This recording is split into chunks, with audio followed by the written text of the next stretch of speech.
is Undaunted.Life, a man's podcast. I'm your host, Kyle Thompson. Let's get into it. All right, guys, I've got breaking news for you. And the breaking news is this. The world has ended. The world has absolutely ended, guys. I know the world has ended so many times in 2020 already, too many times to count actually, but it has really ended now, right? But not because of the pandemic. No, not because of an election, not because of that either, not because of systemic racism. It has ended because of a tweet.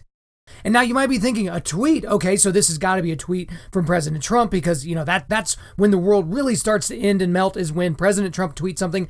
And it wasn't even that. It was a response to a tweet from, of all things, Vogue magazine. I feel like it is so dumb that I'm having to talk about this, but it has exploded and everyone's weighing in on it. So obviously, being that this is a men's podcast made for dudes, this is something I got to talk about. So on November the 13th, last week, Vogue magazine sent out a tweet pubbing their December cover story featuring Harry Styles.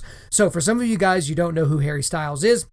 So Harry Styles came to prominence. He was on I think it was whatever Simon Cowell's latest thing. I think it was X Factor or something like that over in the UK. He came on there as a 16-year-old saying, you know, it was like, oh, you're all right. But then they brought him back with like 4 other young guys and they created a boy band called One Direction. There's like one Direction song that even recognizable to me. It's just very typical poppy boy band type stuff. But Harry Styles was always kind of like the main guy and the one the girls always liked the most. And he was one that could actually sing a little bit and all that. So he went off and did his own thing. He's got some solo albums out. His latest album, I've actually listened to a few songs off of that. They're not bad at all. They're kind of catchy. He's been in Dunkirk, so some of you might recognize him from his acting work in Dunkirk. But that's basically who Harry Styles is, okay? But in this tweet where they're introducing their December cover story, there were 2 pictures that were a part of the tweet, and the pictures show Harry Styles wearing lacy women's clothing. Okay, one picture has him in it's a full-length picture actually of him wearing a long, flowy, frilly dress, and the other one's kind of like this open-chested, frilly thing. I don't really know exactly what it's supposed to do. But the caption of the tweet from Vogue magazine said this: "There's so much joy to be had in playing with clothes.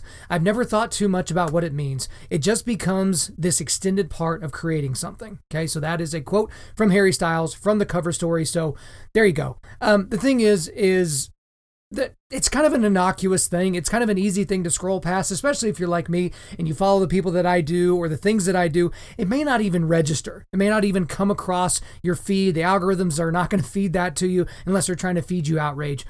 But then enter Candace Owens. Okay, so for those of you who don't know who Candace Owens is, she is a political commentator, a conservative political commentator. If this matters to you, she's obviously a she, and she is a black woman as well. I think she was just hired by the Daily Wire, so I think she was previously with The Blaze, or she was kind of doing her own thing. I'm not exactly sure. But she is actually the author of a recent book that's a bestseller called How Black American, what's it called? Let's just read it straight from the page here. How Black America Can Make Its Second Escape from the Democrat Plantation. There you go. Got it all out at once. And so the reason why you may have heard her name before is she's one of the founders of the Blexit movement. So those are people that are trying to convince black people that they don't have to vote Democrat. Okay, so she's kind of a firebrand. She has been interviewed on the Joe Rogan Experience before. A lot of great stuff was said on that show, but all anyone can focus about was their little interaction about global warming. But anyway, you can check that out on your own. But the very next day, after the original Vogue article or the Vogue tweet was put out, she quote tweeted the article and then she wrote this: "There is no society that can survive without strong men. The East knows this. In the West, the steady feminization of our men at the same time that Marxism is being taught to our children is not a coincidence. It's an outright attack. Bring back manly men." Now, I saw this tweet the day that it was tweeted, and I was like, yeah, totally agree with that. Boom. Gave it a favorite. And then I moved on, right? I just kind of moved on. It's like, okay, there are a lot of things to be outraged about. Yes, it was ridiculous that Harry Styles was walking around in a dress for a Vogue shoot, all the different things, but I've got other things to worry about. I got a 6-month-old I got to take care of. And her tweet was kind of a slow burn. It took a couple of days, but then it exploded. And then I think whenever I opened up my laptop on Monday morning, she was trending on Twitter, which anytime Candace Owens trends on Twitter, it's because she's made somebody mad. But I just couldn't fathom that it was actually because of this. So her quote tweet of the original tweet got, and I think it's around 100,000 likes at this point. But not everyone liked it. As you can probably imagine, there was immediate backlash. The actress Olivia Wilde, who is, I'm not exactly sure who she is, but she's supposedly well known. She's blue check mark on Twitter. She has the most liked response, and her response was, "You're pathetic." Like, that was literally all that she wrote, and it got over 100,000 likes on its own. But the thing about it was that Candace Owens didn't really back down from this. If you know anything about Candace Owens, or if you've been watching for her for any length of time, she doesn't really back away from controversy. She kind of like weighs into it. And so she doubled down on Monday, following all the attention, seeing that she was seeing that she was trending and all the things. And then she tweeted this: "Since I'm trending, I'd like to clarify what I meant when I said bring back manly men. I meant bring back manly men. Terms like toxic masculinity were created by toxic females. Real women don't fake feminism. Sorry, I'm not sorry." So obviously she doubled down on it. I think some other, big conservative commentators came in and commented on the thing. But we're going to break this down on today's episode because there are some important things that are coming out of this, okay? And sometimes you can read too much into something. Sometimes things are innocent and sometimes they are nefarious. So we're going to get into that a little bit here today. But before we really get there, let's actually get into what the actual cover story from Vogue. Okay, so the thing is we need to kind of look at what this is actually going for, because before we get too much in the commentary on this, I just have to be honest about what this is. This was meant to be provocative, because Vogue got exactly what they wanted out of this deal. They got eyeballs. They got attention. They got exactly what they wanted. I mean, just think about it, guys. When was the last time any of you listening to this right now read a Vogue article? Like, when's the last time you picked up Vogue while you're sitting in line at Walmart and you just thumbed through it real quick, right? I mean, have any of you paid attention to anything that Vogue has ever tweeted? They've probably tweeted tens of thousands of times. I don't recall ever responding or, even thinking about a Vogue tweet, okay? So they got exactly what they wanted out of this deal, okay? But the thing about it is everyone kind of gets what they want. Everyone gets what they want. Progressives get to show people how progressive and artistic they are by sharing and liking this and, by being outraged at gender stereotypes. And then conservative people like me get, that are generally concerned with the feminization of society. We get to be outraged and, everybody gets a little bit. Everybody gets their win. But the thing is, I actually read the cover story. Okay, because I didn't want to just look at the pictures because I thought, maybe there was something else. Maybe there was something else that was being communicated. And I read it, all the way through. Most of it was dramatically overwritten. It was, very artistic. It was kind of swill at a lot of points. Like, again, it was very flowery, poetic language. And that's just not something I'm really into. And all throughout the cover story, for the link that I'll provide for you later so you can look at it for yourself, he's not just wearing women's clothes in some of those. In a lot of the pictures, he's wearing men's clothes. But the thing about it is he looks ridiculous. Even in the men's clothes that he's wearing, he looks absolutely ridiculous. Again, this is one of those high fashion things where it's like, no one really understands it. Even the people that put the stuff together, they just got a bunch of fabric and they threw it on a wall and they started making things combined. And then they got, a famous good looking guy to throw the clothes on to make a statement or something like that. But again, the cover story was ridiculous. The pictures were ridiculous. And to a certain degree, some of the commentary about it that's come out is ridiculous. But there were 3 quotes actually that I wanted to kind of bring to your attention to kind of tell you and give you a better idea as to what's trying to be communicated here. Because Vogue is not doing this by accident. Obviously, they wanted to get publicity by having Harry Styles dress up in a dress. If they got me to dress up in a dress, nobody would really care, but it's Harry Styles. It's a big deal. He's a big, famous dude, right? But there are 3 different quotes, and I'll read them in the order that they showed up in the article. So here's the first quote here. It's a short one. "As a kid, I definitely liked fancy dress," Styles said. "There were school plays, the first of which cast him as Barney, a church mouse. I was really young and I wore tights for that," he recalls. "I remember it was crazy to me that I was wearing a pair of tights, and that was maybe where it all kicked off." Okay, so you can maybe see how this is going. That's the first quote here, but let's get into the second one. It's a little bit longer. "Now," Harry Styles declares that you can never be overdressed. There's no such thing. The people that I looked up to in music, Prince and David Bowie and Elvis and Freddie Mercury and Elton John, they're such showmen. As a kid, it was completely mind-blowing. Now I'll put on something that feels really flamboyant and I don't feel crazy wearing it. I think if you get something that you feel amazing in. It's like a superhero outfit. Clothes are there to have fun with and experiment with and play with. What's really exciting is that all these lines are just kind of crumbling away. When you take away there's clothes for men and there's clothes for women, once you remove any barriers, obviously you open up the arena in which you can play. I'll go to shops sometimes and I just find myself looking at the women's clothes thinking they're amazing. It's like anything. Anytime you're putting barriers up in your own life, you're just limiting yourself. There's so much joy to be had in playing with clothes. I've never really thought too much about what it means. It just becomes an extended part of creating something. Okay. And then we've got one that's a little bit later. This is the final quote I'll bring to you. He's really in touch with his feminine side because it's something natural, notes Michelle, and that's the stylist of the shoot. And he's such a big inspiration to a younger generation about how you can be in a totally free playground when you feel comfortable. I think that he's a revolutionary. Okay. So first I'll kind of give you some of my general commentary and then we'll kind of get into some of the things that have been said here.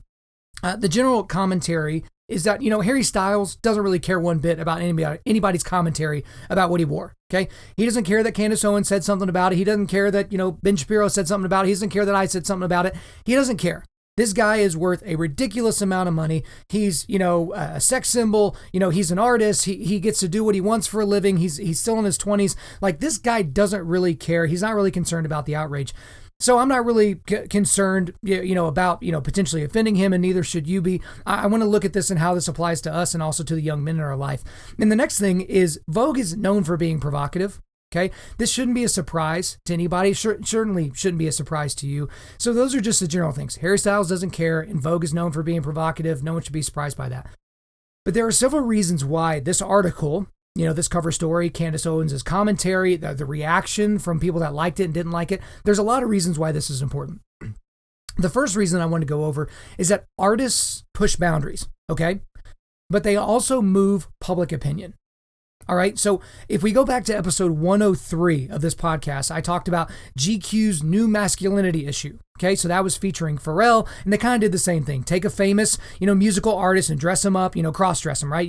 There's pictures of David Bowie doing that and Iggy Pop and Kurt Cobain and all that. But at the same time, this is something that's been going on for a while because no one, if you've ever watched like Fashion Week or watched any of the red carpet shows or any of the New York Met Gala or whatever those things are, and you see what these people wear, no one wears that like in public, like real public, not normal people, right? That's not normal things that you would see on the street, walking down the road in your rural city or your suburban city or your urban city. No one ever sees people that are wearing stuff like that. But bell bottoms were a ridiculous thing until they weren't, right? Baggy shirts were a ridiculous thing until they weren't, right? Facial tattoos were a ridiculous thing until those are probably still ridiculous, but you kind of get the point that I'm making here. But a lot of things in terms of worldview changes, they're being smuggled in with artists. That's why you see a lot of, conservative political commentators, they kind of dismiss when, leftist celebrities and actors and actresses kind of get behind a political candidate. It's like, oh, that doesn't matter. What do these people know? But most people aren't that nuanced. They see Robert De Niro telling them who to vote for. They see Jennifer Aniston telling them who to vote for. They see LeBron James telling them who to vote for. That's all they need. Some people are legitimately morons. They don't care about the actual issues. They don't care about a nuanced opinion on the issues. They care about what their favorite actor or actress or ball player thinks about it, right? Artists are the same way, whether musical artists, singers, or painters or whatever. A lot of times there's going to be things that are communicated that you just don't understand. Like, again, no one's going to be wearing the things that he wore in the Vogue cover shoot. Like, no one's actually going to be wearing those things, but it's what's being commented on and what is being propagated message-wise, the thing that's underlying that. Okay, so that's one thing that's important to consider. The next thing that's important for us to consider is that progressives, right? So take that to mean whatever you mean, but the way I mean it are people that consider themselves to be politically progressive, socially progressive, so progressives, right? They try to normalize crazy stuff, and then they get mad at conservatives for noticing. Okay, so I'm certainly not the first person to point something like this out, but you have a lot of people that try to make these statements, right? So Vogue was not just trying to neutrally put out these pictures of this incredibly famous male wearing dresses. They didn't think it was neutral. That's why they led with the two pictures from this of him wearing women's clothing.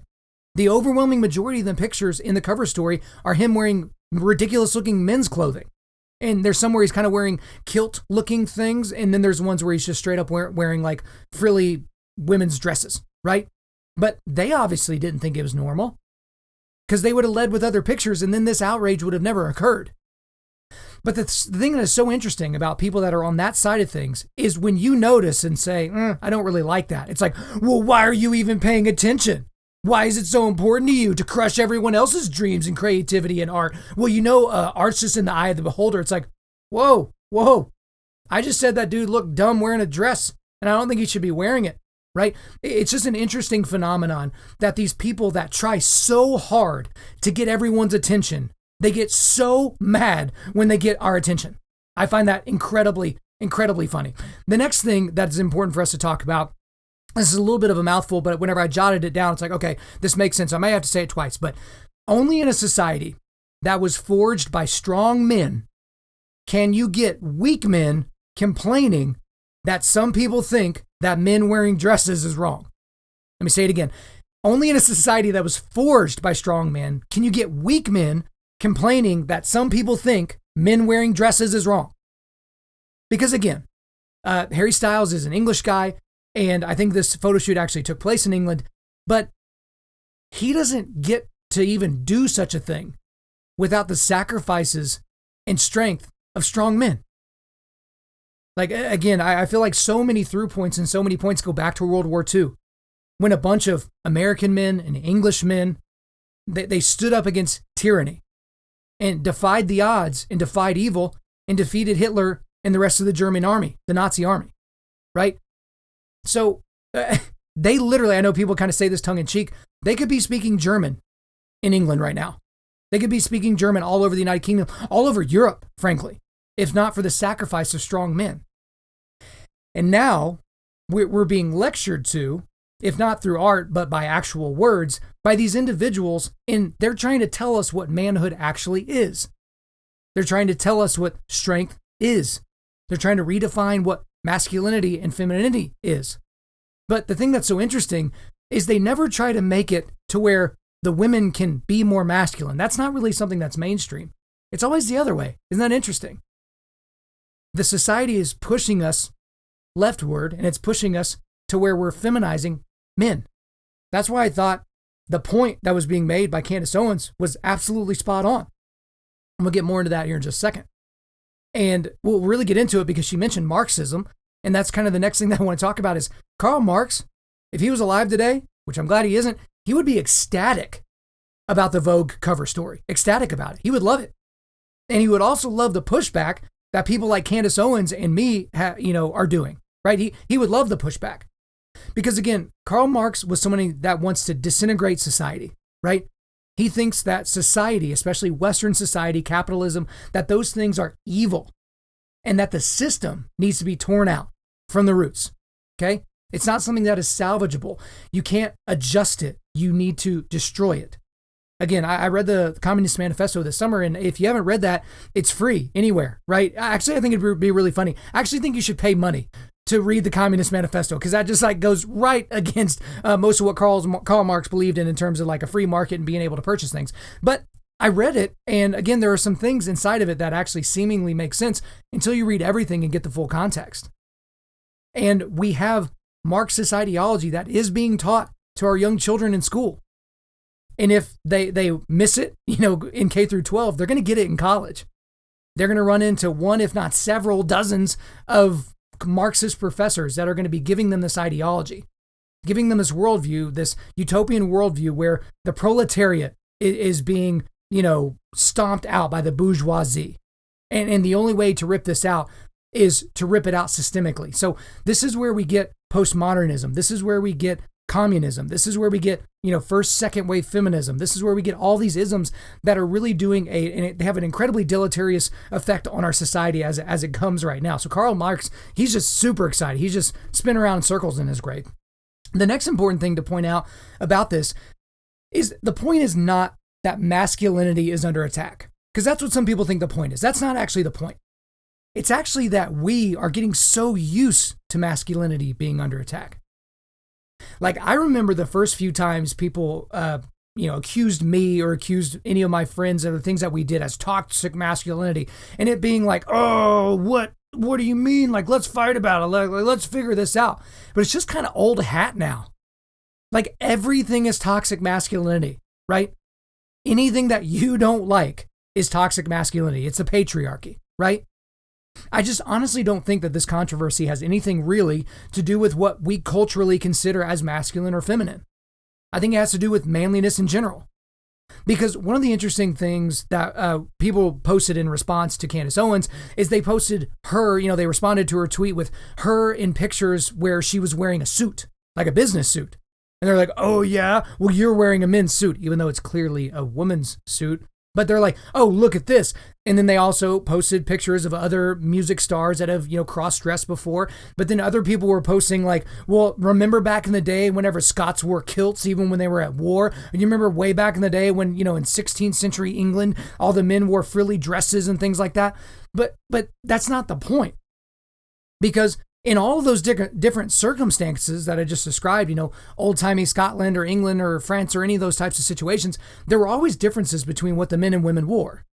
And it was easily definable that the men wore stuff that kind of looked like this and the women wore stuff that kind of looked like that. There was no confusion as to what each gender would wear. Okay. And then you got these people that are like, well, in certain cultures, even in modern day, you got these people that, are supposed to be feminine, but they're actually masculine, and it's actually different than what people are showing in America. But no, that's not the point. The point isn't cultural norms about masculinity or femininity, because at a certain point, masculinity and femininity is biological. It's just biology at one point. Yes, there are men that are more masculine than other men. There are women that are more feminine than other men or other women, but that's not really the point. The thing that's under attack is masculinity in general. And I think this relates to the last point, which is if you are planning to tear down the system to where the government is in control of everything, you can't have a whole lot of strong men around. You need a bunch of pussies. You need a bunch of pushovers. You need a bunch of feminized men. You need a bunch of men that have been convinced that their aggression and their competitiveness and their testosterone is a bad thing.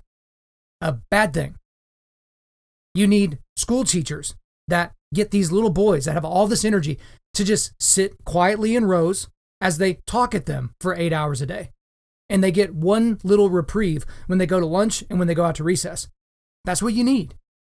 You need these robotic, dad bod, fat dudes covered in Cheeto dust with no aspects of their personality that would lead you to believe that they have any fight in them whatsoever.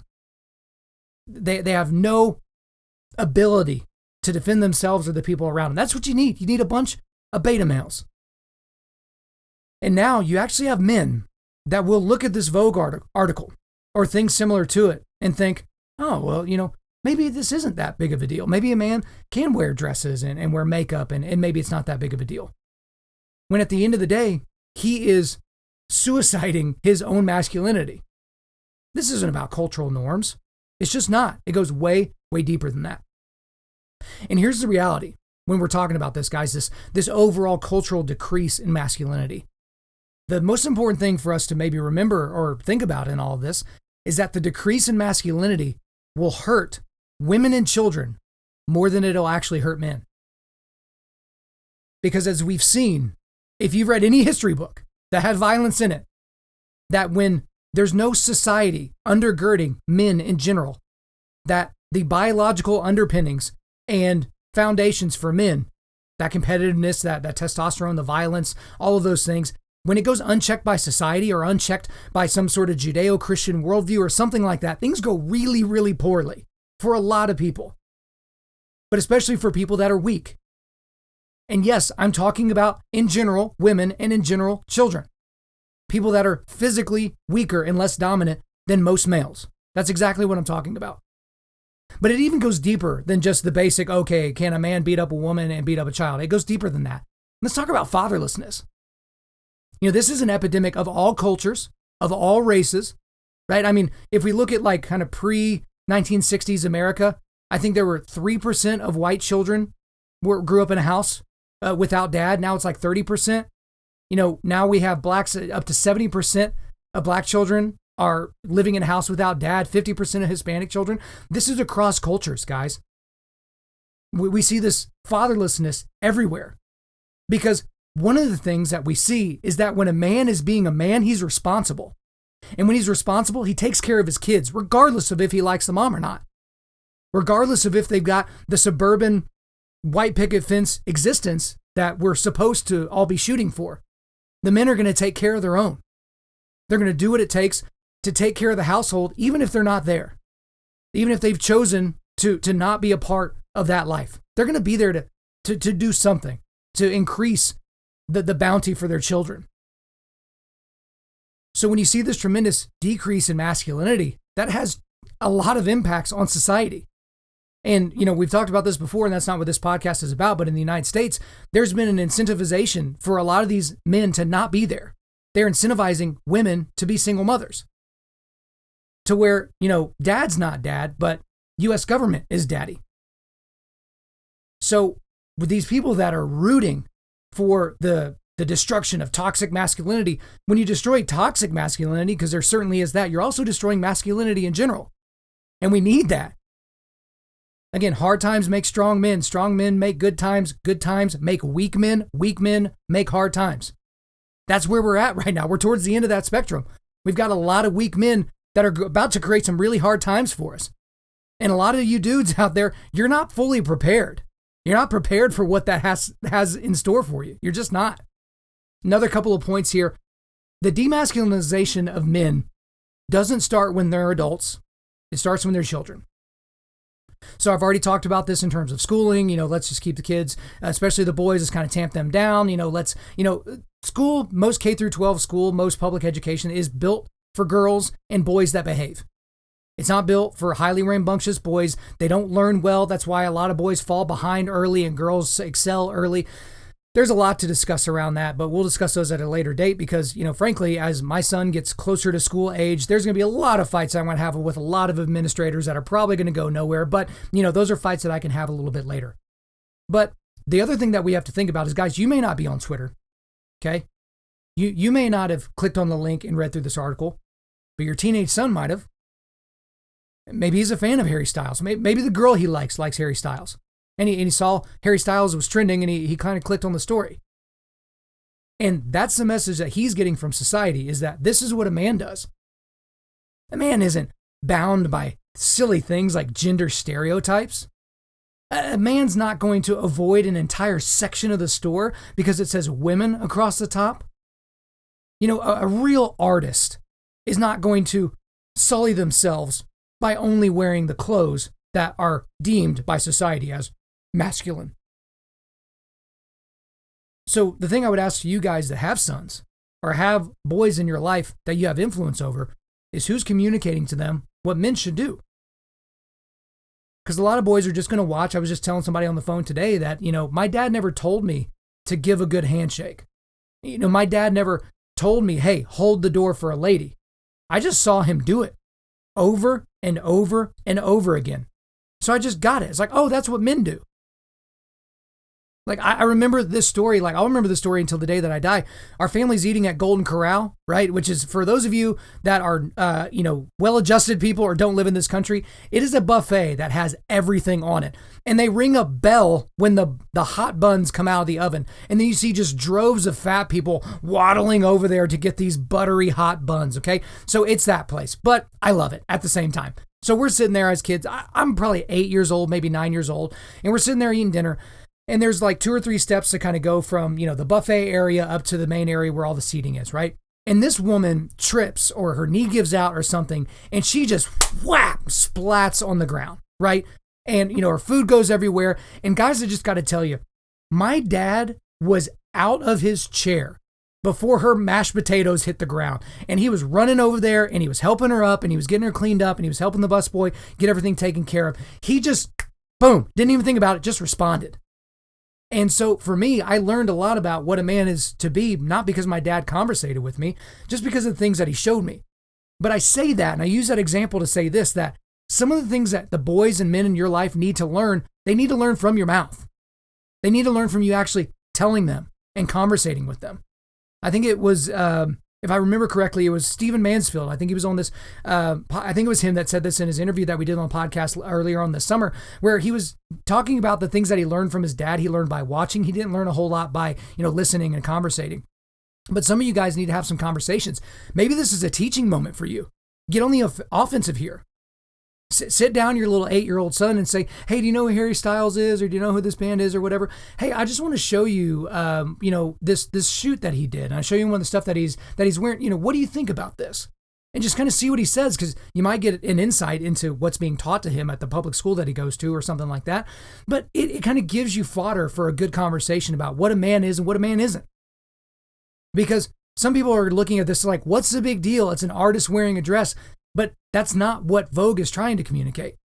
That's not what GQ is trying to communicate with Pharrell. The communication is clear. Masculinity is bad in all forms. And so the only way for us to have masculinity now is if we redefine it and expand it to where basically it's not masculinity and femininity separate. It's them together. Okay? And the last thing that I want to kind of go over here is like, we just need to be clear. Okay? The demasculinization of men is very much so a Western phenomenon. It's a Western trend, but it is not a worldwide trend. So if we even go back to the response that Candace Owens had, she says, here, let me just go back and actually read it so that I don't misquote it, because I thought that it was absolutely excellent. She said this: there is no society that can survive without strong men. The East knows this.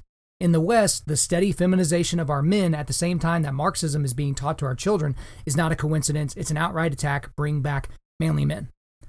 So the thing that's so interesting is in the Western world, which again has been forged by the sacrifices of lots and lots of very masculine, traditionally masculine men, is now being attacked from the inside by its own people. Okay? Because for most of us in the West, we don't have an enemy that we're fighting right now. A lot's been made post-election with, the unity calls by Joe Biden and all that. And a lot of people are like, man, can we go back to, September 12th of 2001 when everybody was an American, black, white, Republican, Democrat, gay, straight, like we were all just Americans. And, we had this common enemy, right? Al-Qaeda or the Taliban or, just fundamentalist Islam. Like we had something that we were fighting against, but we're just not there anymore. We're so disjointed from our military and the fights going on overseas, and we barely have an opinion on a lot of those issues. But where we're at now is, as a Western society, is there's a decay. There's a moral decay. There's a foundational decay for some of the things that, we were founded on. But this is not a trend everywhere. They're not demasculating the men in China. They're not demasculating the men in India. They're really not demasculating the men anywhere other than the West. And the thing about it is, if you look at the writings of people like Karl Marx, this is exactly what they want to do.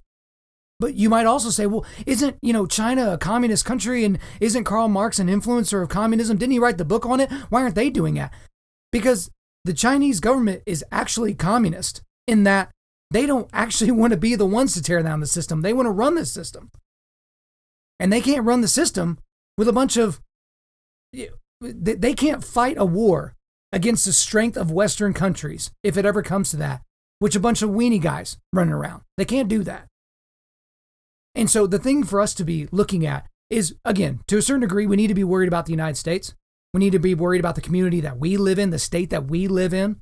But we also have to be worried about the world to a degree. Not worried about it in the sense of, it's going to keep us up at night because, guys, we know the score. God wins, there's going to be new heavens and new earth. Like, we're going to be a part of that. So there's not really a whole lot to worry about. But societally, as we raise our children, as we develop as men ourselves, we have to be looking at these trends. And we're not getting the same things in the same areas across the world. We're just not. So it's something to really think about. And so to kind of put a bow on this for everybody, this is a bigger deal than it would seem at first blush, no pun intended. This is a bigger thing.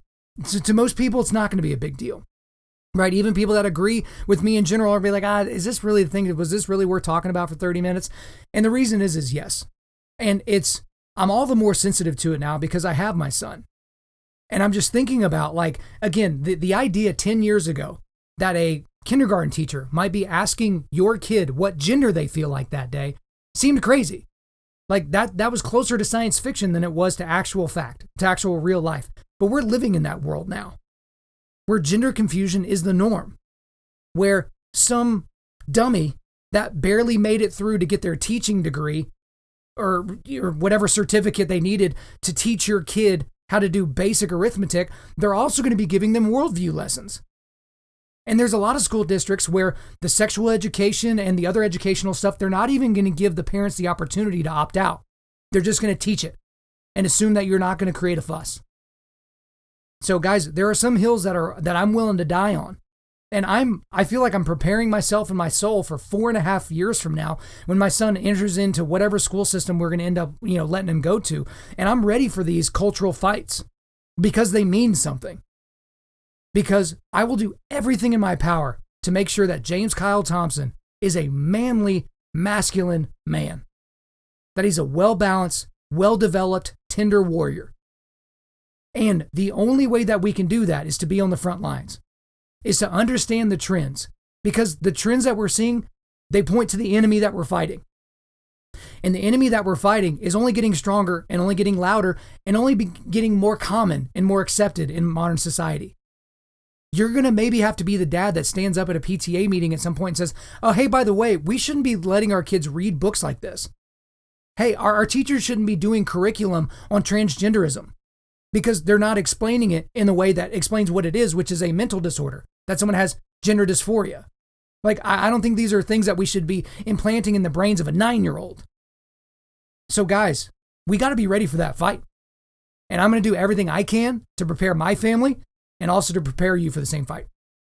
All right, guys, before we let you go, we are going to do a quick resilience boost. As you know by now, we are a men's ministry, and our mission is cultivating manly resilience. Specifically, we do that by helping provide content like this podcast that helps you forge spiritual, mental, and physical toughness. So for today, I have the original tweet from Candace Owens, so you can check that out there. I've got the Vogue article. I would absolutely encourage you to click on that, read through it to see if I'm absolutely off my rocker. And then I was just reminded of this great video by Allie Beth Stuckey called Make Men Masculine Again. It was a video that she recorded for PragerU, I think back in 2019. This girl is amazing. She is spot on in this little 5-minute video. It's definitely a good listen for you and a good watch for your kids as well. All right, guys, thanks so much for listening to the podcast. I really do appreciate it. If you would, please subscribe on Apple Podcasts, iTunes, Spotify, Google Podcasts, or Stitcher, and refer your friends to listen and share this on social media. Guys, if we deserve a 5-star review, please leave us 5 stars in a few sentences letting us know why you like the content. Also, I'm booking speaking engagements for the entirety of 2021 at this point. So if you want me to come speak on your podcast, at your men's event, at your team, just hit me up, info@Undaunted.Life. That's INFO @Undaunted.Life. The website is www.Undaunted.Life. You can follow us on Instagram and Twitter @Undaunted.Life or Facebook.com/Undaunted.Life. Check out our free devotionals on the YouVersion Bible app. Just search Undaunted.Life under plans. And as always, we want to thank the band August Burns Red for allowing us to use their entire music library for our content. The intro-outro track on this podcast is their song Defender, which is off their latest record entitled Guardians. The links are in the description. I'm your host, Kyle Thompson. Remember, keep cultivating manly resilience. Keep forging spiritual, mental, and physical toughness. Keep seeking the Lion of Judah.